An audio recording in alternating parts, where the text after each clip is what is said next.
Baik, Assalamualaikum warahmatullahi wabarakatuh ya. Berjumpa lagi bersama saya, Kak Septian. Kali ini kita akan mengupas lebih dalam lagi mengenai litosfer dengan submateri lempeng tektonik.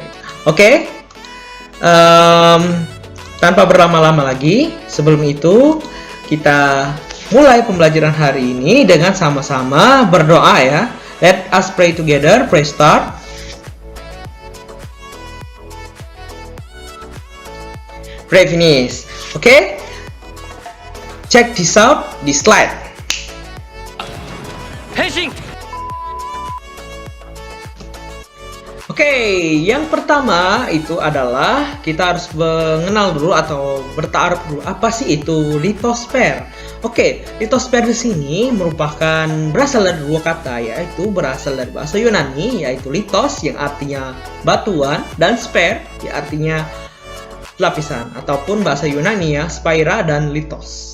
Nah, jadi secara harfiah ya, cara harfiah di sini litosfer dikenal dengan lapisan terluar bumi yang mencakup kerak bumi hingga mantel bagian atas. Nah, jadi mantel di sini ya bisa kita lihat litosfer di sini lempeng atau sering dikenal dengan lempeng. Kita tuh ada dua. Pertama adalah lempeng samudra ya, lempeng samudra.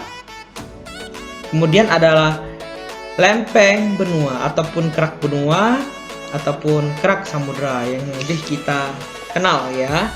Oke, jadi ada dua, dia itu lempeng samudra dan lempeng benua. Nah, ini adalah peta yang kita lihat saat ini. This is map that we see every day.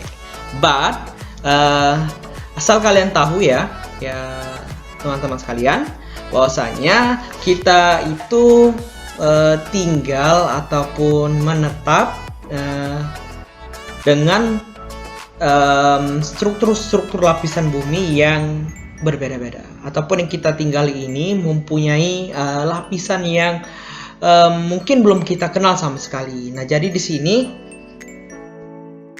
ya kita bisa lihat struktur lapisan bumi itu ada 4 ya. Yang pertama sekali itu adalah tempat lapisan terluar yang disebut dengan lapisan litosfer ya. Di sini lapisan terluar disebut dengan litosfer.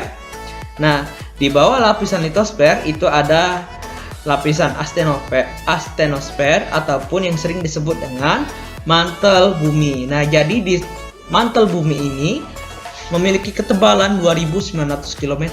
Wow, ya, yang terdiri dari bagian atas dan bagian bawah. Ini bagian atasnya dan bagian bawah. Nah, di bawah mantel bumi ada lagi lapisan yang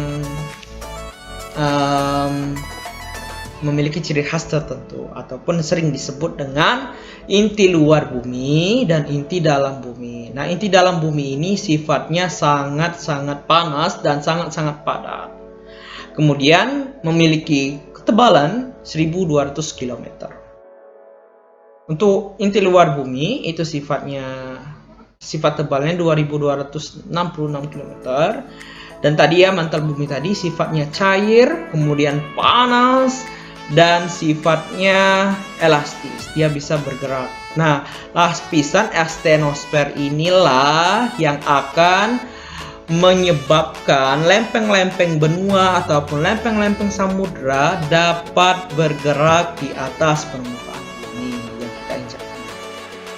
Nah, adapun lapisan litosfer ya, Palung Mariana itu belum ada apa-apanya ya, belum seberapa dalam dengan inti bumi ya.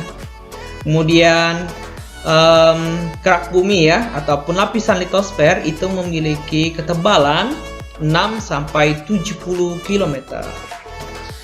Nah, pernah adanya tambang terdalam yang masih aktif sekarang yaitu sedalam 3,9 km. Kemudian lubang terdalam yang pernah digali oleh manusia itu sejauh 12,3 km. Oke, kalau kalian mau mengumpamakan ya 12 km itu seperti apa? Umpamakan Kota Palembang. Kota Palembang itu pusatnya ada di Masjid Agung ataupun lingkaran Masjid Agung. Nah, Dari situ titik 0 Kota Palembang ditarik sampai ke KM 12 kilometer 12 yang ada di alang-alang lebar itu sepanjang 12 km. Jadi kalau kalian mau tahu sepanjang apa, sedalam apa 12 km itu, umpamakan saja seperti itu ya. And next, nah this is our tektonik lempeng ya. Jadi seperti yang sudah saya sampaikan ataupun Bapak berikan pada pertemuan sebelumnya. Jadi kita itu seperti potongan-potongan puzzle ya, yang dipersatukan ataupun saling menutupi satu sama lain. Di sini ya tempat kita Indonesia. Di sekitar kita ada lempeng Indo-Australia, lempeng Eurasia, lempeng Pasifik, dan juga di benua Amerika ada lempeng Amerika, kemudian ada lempeng Afrika dan lain-lain sebagainya. Masih banyak sekali. Apa yang terjadi apabila yang lempeng ini saling bergerak satu sama lain? Yang pastinya akan terjadi yang namanya gempa, kemudian bisa menyebabkan juga gunung meletus ataupun terjadinya bencana-bencana yang tidak diinginkan ya oleh manusia. Kemudian ya, ini adalah lempeng Indonesia. Nah, lempeng Indonesia di sini kita memiliki 3 sifat ya. Yang pertama itu adalah lempeng Eurasia ya, sini. Nah, lempeng Eurasia ini bergeraknya ke tenggara ya, sifatnya tenggara. Nah, di lempeng Eurasia ini terdapat Pulau Sumatera, Kalimantan, Sulawesi, Jawa dan lain-lain sebagainya hingga Maluku. Dan juga Indonesia terletak di Papuanya itu terdapat lempeng Pasifik yang bergeraknya ke sini. Kemudian lempeng Indo-Australia yang ada di bawah. Nah, bergeraknya ke atas. Inilah yang sering menyebabkan daerah-daerah yang ada di sekitar selatan Sumatera hingga selatan Jawa, kemudian Nusa Tenggara hingga sebagian Papua atau Sulawesi menyebabkan terjadinya gempa ataupun tsunami ya. Nah, jadi ini juga sering dikenal dengan letak geologis ya. Letak geologis Indonesia terletak di antara 3 lempeng, yaitu lempeng Eurasia, lempeng Indo-Australia, kemudian lempeng Pasifik. Oke, next kita ke slide selanjutnya. Wah, nah jadi tektonik di sini merupakan pergerakan kerak bumi yang menimbulkan lekukan, lipatan, retakan, patahan sehingga berbentuk tinggi rendahnya relatif pada permukaan bumi. Nah, jadi lapisan astenosfer di sini dia menyebabkan pergerakan lempeng di atasnya ini bergerak ya. Bisa dia bertumburan, kemudian melipat, kemudian retak, kemudian patah ya. Namanya juga lempeng. Untuk lebih jelasnya kita cek di short this video.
Oke, dari video tadi ya sudah kita lihat ya bagaimana proses-proses yang sudah dilakukan ataupun dibuat oleh manusia ya. Umpama itu sebuah lempeng ataupun 2 buah lempeng. Yang pertama itu pergerakan konvergen ya, pergerakan lempeng di mana bergerak saling mendekati satu sama lain disebut dengan konvergen. Dia saling mendekati, disebut konvergen. Kalau divergen, dia bergerak saling menjauh, gerak divergen ya. Dia musuhan seperti itu ya. Kemudian transform di sini pergerakan lempeng saling berpapasan ataupun bergesekan. Nah, gerak konvergen di sini juga bisa menyebabkan terciptanya gunung-gunung ataupun pegunungan. Untuk gerak divergen, dia bisa menciptakan yang namanya jurang ataupun palung ya. Kemudian transform di sini juga bisa menciptakan beberapa bukit barisan atau yang sering kita dikenal di Indonesia yang kita tahu yaitu patahan semangko yang ada di Pulau Sumatera. Oke, sampai sini paham ya mengenai lempeng tektonik. Kita tutup dengan doa kafaratul majelis. Subhanakallahumma wa bihamdika asyhadu an la ilaha illa anta. Baik. Oke, see you next time. See you next meeting on pelajaran geografi. Wassalamualaikum warahmatullahi wabarakatuh.